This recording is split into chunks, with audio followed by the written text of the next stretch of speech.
Bonsoir à tous, bienvenue dans votre magazine Planète Locale. Comme chaque semaine, on parle environnement et on parle pouvoir d'achat. Ce soir, oui, c'est une journée spéciale, y compris dans ce rendez-vous habituel. Lutter contre le gaspillage permet de faire des économies. Bien sûr, on parle alimentation. Ce soir, en moyenne, les Français, sachez-le, jettent 50 kilos de nourriture à la poubelle en moyenne par an. Alors, comment réduire ce gâchis? Notre invité ce soir, Cédric Caron, directeur de l'épicerie Nous Anti-Gaspi, basée à Lille. Bonsoir. Bonsoir. Merci beaucoup d'être avec nous. On va découvrir ensemble votre épicerie. Puis Nour, on l'a dit bien sûr, nous accompagne comme chaque lundi. Bonsoir Nour. Bonsoir. Bonsoir. Pour son bon plan écolo, mais tout de suite, l'invité. Un petit rappel peut-être comment est né Nous Anti-Gaspi il y a quelques années déjà. Oui, donc en 2018, nos deux PDG, donc Vincent Justin et Charles Lottman, ont décidé de s'associer et de créer le premier magasin. Pas chez nous par contre, c'était pas dans la Hauts-de-France. C'était en Bretagne, tout simplement pour le circuit court, notamment de l'agriculture et également le circuit maritime. Donc c'était parti de Bretagne, et en Bretagne c'est quelque chose qui leur tient vraiment à cœur également. Et ça a fait des petits un peu partout, y compris à Lille. On est maintenant à 21 magasins depuis la semaine dernière, donc on est 14 en Bretagne, 5 ou 6 à Paris, et nous le premier dans le nord de la France qui a ouvert au mois de juin. Pour le moment, oui. Et concrètement, on y trouve quoi dans ce magasin? Quelle est la particularité des produits de votre magasin? On travaille fortement avec des partenaires sur le rayon frais, les yaourts, le fromage, la viande, mais également vous allez également trouver des nouveaux modes de consommation. Le vrac en DPH, en droguerie, parfumerie, hygiène, le vrac également en alimentaire. Donc la personne prend la quantité qu'elle désire, ça évite également le gaspillage d'emballage. Viennent avec leur propre contenant pour pouvoir se servir. Et nous, on travaille également avec du zéro déchet. Donc on est dans une double initiative, à la fois écolo et anti-gaspi. Exactement. On part sur tous les nouveaux modes de consommation. On a notamment cette semaine encore fait entrer du kombucha local en pression directement. On est les premiers à le faire dans le nord de la France, sur la métropole lilloise. Et on essaye toujours de trouver, de pouvoir faire avancer cette cause anti-gaspi. Et donc... Vous dites des produits anti-gaspi, mais donc pourquoi? Vous êtes parti d'un constat, donc celui qu'on jette trop encore de nourriture aujourd'hui, mais pas seulement de produits de manière générale. Et donc vous, comment vous faites pour essayer de réduire ce gaspillage, ces déchets? Avec tous ces partenariats qu'on arrive à faire, ce qu'il faut savoir, c'est que notamment dans la grande distribution, des règles sont mises en place, notamment avec des contrats dates. Un producteur, un revendeur va demander à avoir un minimum de dates dans son rayon. Si le producteur ne va pas lui garantir, ça partait notamment à la poubelle. Aucune enseigne n'avait trouvé en fait une alternative à ça, et nous, Anti-Gaspi est arrivé maintenant depuis 2018 et arrive à faire ces partenariats. Vous ne trouverez peut-être pas des 30 jours dans nos rayons, mais vous allez avoir du 20 jours, 25 jours, des choses encore tout à fait... Pas beaucoup moins, finalement. Pas beaucoup moins. Vous allez faire également des bonnes opportunités, des choses qu'on va avoir à 2, 3, 4 jours. Éventuellement, on a une opportunité sur un produit qui allait partir à la poubelle.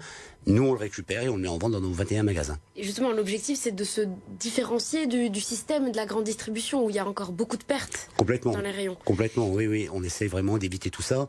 Notre démarche va jusqu'au bout du bout. On essaye vraiment de donner la chance au produit d'aller jusqu'au bout de sa vie. Et si jamais on arrive malheureusement à la date, le jour J, notamment sur la DLC, le frais, la date de limite de consommation, on a un partenariat avec Phoenix. On permet de faire des paniers à 50% pour les clients qui sont... C'est ce que j'allais dire, ça se ressent sur notre ticket de caisse, j'imagine. Est-ce qu'on a une idée sur un panier moyen peut-être de l'économie réalisée pour le consommateur par rapport à une grande distribution classique? Alors nous, comment on travaille? On travaille tout simplement quand on a nos réceptions de bons de livraison qu'on va avoir. On cherche dans la zone de chalandise le magasin qui est le plus proche, et on se compare à lui, et on essaye de faire entre 20 et 40% moins cher que la concurrence. C'est comme ça que vous fixez vos prix? C'est comme ça qu'on fixe nos prix. Et vous disiez, vous essayez d'aller au bout de la vie d'un produit. Oui. Donc ça veut dire au-delα des dates de limite de consommation? Oui, non, la DLC, on ne peut pas la dépasser. Légalement, on n'a pas le droit d'aller au-delà. Mais par exemple, j'ai un partenariat avec une association locale, le Panier Gourmand à Wattignies, qui viennent vers 15-16 heures prendre les produits qui partiront à la poubelle le soir pour pouvoir faire la dernière marotte du soir, par exemple. Et si quelqu'un achète un produit qui arrive à la limite de cette date, lui, il peut peut-être aussi encore le consommer chez lui, parce qu'on sait qu'il y a certains produits qui peuvent être consommés. Maintenant, nous légalement, on n'a pas le droit. C'est nous, notre petite tambouille dans le frigo, en fait. Oui, c'est ça, c'est exactement ça, oui. Qu'est-ce que je voulais dire? Je ne sais plus, Nour. Ce que je voulais dire. Eh ben, Oui, c'est ça.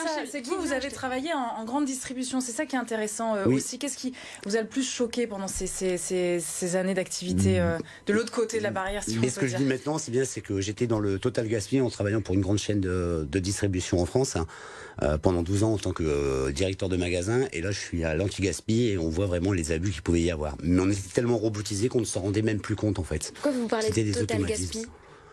Parce qu'on voyait des choses un peu aberrantes. On ne pouvait pas donner aux... Choquante. Oui, c'était choquant. On ne pouvait pas donner, on ne pouvait pas redistribuer parce que tout simplement... Un exemple tout bête sur le frais, c'était refusé de donner aux associations, tout simplement parce que si l'association se retournait contre l'enseigne et risquait de partir au tribunal ou des choses comme ça, s'il y avait eu des maladies ou des choses comme ça. Donc c'était complètement aberrant en fait. Donc un engagement de votre part finalement, vous êtes toujours dans le même système mais vous avez pris conscience. Complètement parce que moi je connaissais pas du tout, comme je vous dis, l'enseigne était bretonne. Quand j'ai vu l'opportunité de pouvoir partir dans Anti-Gaspi, donc je me suis renseigné et c'est vrai que c'était une cause qui me tenait déjà aussi à cœur. Déjà chez moi je fais très attention à tous ces modes de consommation, ne pas jeter. Je suis un peu frustré quand on jette, déjà chez nous. Et là, quand on sait qu'on fait du bien aux gens, au porte-monnaie et à la planète par la même occasion, je pense que ce n'est que bénéfique. Qui sont vos clients? Il y a un profil type ou il y a vraiment de tout Alors nous, sur le magasin, je vais parler plus précisément sur le magasin de Lille, qui est au centre-ville, donc rue Gambetta. Une grosse clientèle d'étudiants. Donc ils ont un pouvoir d'achat un peu limité malheureusement. Donc là, et ils s'y retrouvent. Il est économique. Et oui, complètement. Et ils s'y retrouvent complètement en venant chez nous et on a des super retours sur ça et on le ressent parce que le lundi c'est quelque part une très grosse journée pour nous parce que les étudiants reviennent de week-end de chez leurs parents et doivent refaire le plein de leur frigo et ils viennent chez nous et ils s'y retrouvent complètement. Est-ce qu'on pourrait avoir d'autres en magasin anti-gaspi, du coup, sur la métropole ou dans la région, c'est en train de se faire? C'est en projet pour le moment, oui. On serait parti entre 3 et 5 établissements dans le nord de la France. À terme, à partir de quand, du coup? C'est selon les opportunités, donc on n'a pas encore de date pour l'instant, mais on travaille activement avec nos PDG, avec des responsables qui s'occupent de l'immobilier à ce niveau-là. Ce qu'il faut savoir, c'est que l'objectif de nous, Anti-Gaspi, c'est d'avoir 50 magasins en France d'ici 2024. Ça prouve que ça fonctionne bien? Ça prouve que ça fonctionne très bien, oui. Merci beaucoup en tout cas d'avoir été avec nous, Cédric Caron, donc, merci à vous. Pour notre journée un petit peu spéciale Planète Locale sur le pouvoir d'achat. Merci d'avoir été notre invité. Vous restez avec nous justement pour le bon plan de Nour tout de suite. Et parmi vos préoccupations, on en parle beaucoup évidemment depuis quelques semaines, quelques jours maintenant, c'est l'envolée des prix du carburant. Pour tenter d'y faire face, eh bien, il y a une solution, c'est le covoiturage. Nour qui semble être un bon allié pour votre porte-monnaie et pour la planète. C'est pour ça qu'on en parle ce soir. Exactement, et beaucoup de personnes semblent avoir déjà compris, Marie, parce que depuis le mois de janvier, dans la région, les trajets domicile-travail ont augmenté de 39% sur l'application Blablacar Daily. Vous connaissez ? C'est le Blablacar habituel qu'on connaît depuis des années, non? C'est ça? En fait, pas exactement. C'est la même marque, c'est la même entreprise, mais c'est le Blablacar qui est, dédié au trajet du quotidien. C'est pas Daily. Voilà, Daily. C'est pas la seule application. Toujours. Voilà. C'est pas la seule application qui existe pour faire ça. Il y a Caros aussi, par exemple. Le principe est le même. Vous indiquez votre adresse de départ, celle d'arrivée, les horaires, et l'application vous met en relation avec des chauffeurs ou des passagers. Bon voilà, ça tout le monde connaît, c'est le covoiturage. On révolutionne rien. Mais là, ce n'est pas pour voyager, mais pour aller travailler. Parce qu'en fait, 7 salariés sur 10 vont travailler en voiture, selon l'INSEE. Ça en fait du monde qui peut potentiellement entrer en contact pour y aller ensemble. C'est vrai qu'il y a beaucoup de voitures avec des personnes seules, on le voit sur les autoroutes. Donc là, on partage les frais. Exactement. Et j'ai calculé sur un trajet d'environ 60 km entre Marc-en-Barœul et Arras, par exemple, eh bien, vous pouvez économiser jusqu'à 150 € par mois. C'est près de 2 pleins. C'est considérable. En covoiturant, on partage aussi les émissions de CO2. Ça, vous aimez bien aussi dans le Planète Locale. C'est quand même ma spécialité. J'ai essayé de parler de porte-monnaie, mais ces émissions-là, elles sont très importantes en voiture. Près d'un tiers des émissions de gaz à effet de serre sont liées au transport, avec en tête les véhicules des particuliers. Alors 2 personnes dans une même voiture, c'est une voiture en moins sur la route. 3, 4 personnes dans une seule et même voiture, vous avez compris le calcul.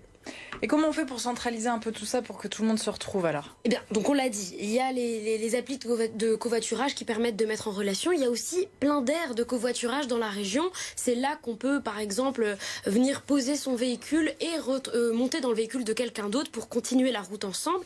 Et ces aires continuent de se développer sur des axes stratégiques dans la région. Arras-Amiens, par exemple, à l'entrée de Dainville, il y a une aire de 49 places, très pratique pour rejoindre le centre-ville d'Arras. Il y en a plein d'autres. On peut les trouver facilement sur la plateforme régionale Passe-Passe Covoiturage. Et on peut aussi s'organiser grâce aux réseaux sociaux, on n'invente rien, sur Facebook par exemple. Eh bien, la semaine dernière, il y a un groupe qui s'est créé dans le Bavésie, Covoiturage à Bavé, et dans le Bavésie, et déjà 162 membres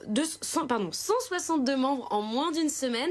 Hier soir, d'ailleurs, j'ai jeté un coup d'œil, 3 d'entre eux proposaient des trajets Bavé-Liévin, Bavé-Valenciennes. Bon, voilà, ils n'avaient pas encore trouvé de copilote quand j'ai écrit cette chronique, mais covoiturer, c'est une habitude qu'il faut prendre petit à petit. Mais une chose est sûre, eh bien, le covoiturage connaît des jours heureux. Enfin. Merci beaucoup, Nour. C'est vrai qu'avec le prix à la pompe, plus de 2 euros le litre, toutes ces petites initiatives et groupes Facebook vont voir le jour. Merci beaucoup. On se retrouve la semaine prochaine pour un nouveau numéro de Planète Locale. Demain, nous parlerons business comme chaque mardi, économie. Avec notre invité, nous irons à la rencontre de l'ADI, une association qui s'occupe en fait de proposer des crédits aux entreprises et micro-entrepreneurs de la région.